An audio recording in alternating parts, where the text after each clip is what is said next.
তো বন্ধুরা দেখতে পাচ্ছ আমি আবারও একটা ছোট্ট ব্লগ নিয়ে চলে এলাম। দেখতে পাচ্ছ তোমরা আমার তোজো বাবাই কি করছে, ওর পছন্দের খাবারটা খেতেও ব্যস্ত। তো দেখো কি খাচ্ছ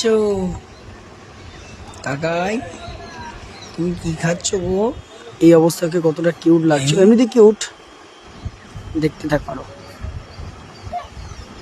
ও স্পেশাল খাবারটাও খেতে ব্যস্ত থাকে কেমন ভাবে, বদমাস।